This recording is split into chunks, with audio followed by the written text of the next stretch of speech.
2016년 동료 가수 변진섭 씨의 소개로 만나 9살 연상의 사업가와 늦깎이 결혼에 꼴이라며 화제가 됐었죠. 그런데 최근 한 여성지가 정수라 씨의 이혼 소송 사실을 보도했습니다. 좋은 소식 보도가 되고 있어서 기사 내용처럼 저희가 지금 소송이 진행 중인 건 맞고요. 정수라 부부의 파경 뒤에는 금전적인 문제가 있었다고 하는데요. 건설업체 대표인 정수라 씨 남편의 사업에 문제가 생겼다는 겁니다. 이 때문에 부부가 신혼살림을 차렸던 서울의 방배동 아파트는 압류 조치되어 경매로 넘어갔고요. 결혼 전 정수라 씨가 살던 아파트까지 경매로 넘어가 이미 매각된 상태라고 합니다. 제일 지금 뭐 많이 나오긴 하던데. 그런 문제 때문에 지금 소송 중이신 건 맞아요? 기사에는 뭐 금전적인 것이다 뭐 이렇게 나가고 있는데 뭐 그거가 다가 아니거든요. 나중에 입장 정리가 되면 저희가 그때 다시 자세하게 말씀을 드리도록 할게요. 이혼 문제가 해결될 때까지 섣부른 추측을 자제해달라는 입장이었습니다. 추가적인 소식이 들어오면 알려드리겠습니다. 또 한 커플의 결별 소식이 있습니다. 배우 이선정 씨와 LJ로 알려진 방송인 이주연 씨의 이혼 소식입니다.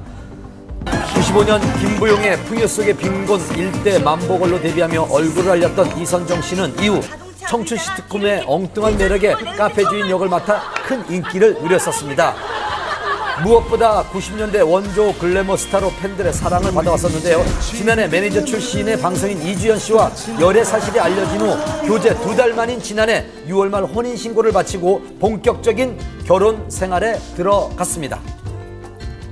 연애가 아니라요. 처음 만난 것부터 포함해서 45일 걸렸어요. 나는 기간 중요하지 않고 혼인신고 하자.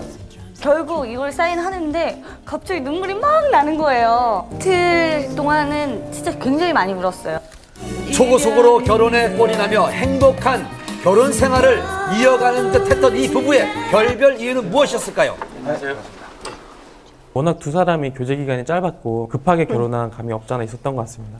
두 사람이 맞춰가는 도중에 서로 맞지 않는 부분을 인지하게 됐고 작년 10월에 이혼한 것으로 전해졌습니다. 이혼설 보도 이후 새삼 이 부부가 방송에서 보여주었던 모습도 화제가 되고 있는데요. 좀 약간 성격이 차이가 있는 것 같아요. 에이, 뭘 성적 차이야. 정신병 없다니까, 나. 일단 가자. 아우, 말 진짜 많아.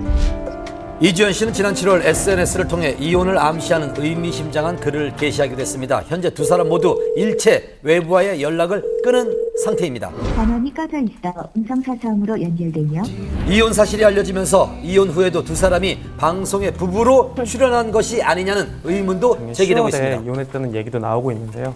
만약 그렇다면 올해 초에 여러 예능 프로그램에 출연하면서 다정한 모습을 보였던 것이 더욱더 놀라움을 주고 있습니다.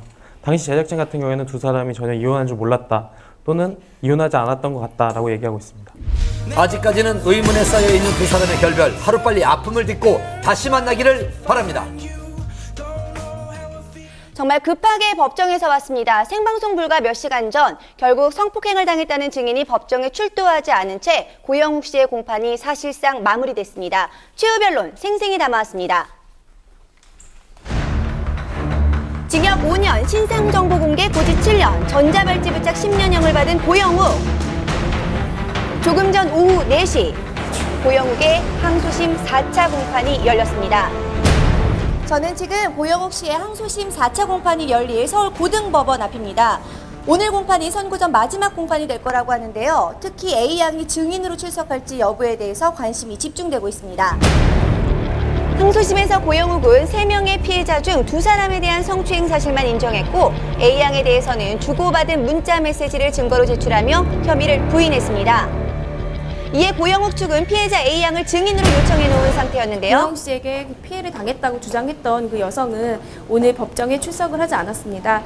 검찰은 여러 차례 걸쳐서 그 구인장을 발송을 했지만 이에 대해서 출석을 하지 않은 상태입니다. 피해자가 당시 만 13살밖에 되지 않았기 때문에 고영욱은 더 큰 비난을 받았었는데요. 고영욱 측은 미성년자인 줄을 알았지만 13살인 줄은 몰랐다. 만날 때마다 성관계를 가졌던 건 A양과 아니라며 주고받은 그 문자 부인했습니다. 메시지와 또한 그 A양의 진술에 일관성이 없기 때문에 이에 대한 신빙성이 없다고 주장하고 있습니다.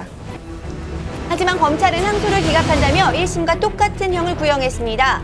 선고 전 마지막 공판인 만큼 재판정은 여느 때보다도 긴장된 분위기였습니다. 예, 오늘 일단 재판은 마쳤고요. 예, 이제 선고만 남았습니다. 예, 마지막으로 저희 최후 변론하고 고영욱 씨도 마지막으로 재판장님한테 하고 싶은 말씀 하고 재판 끝났습니다.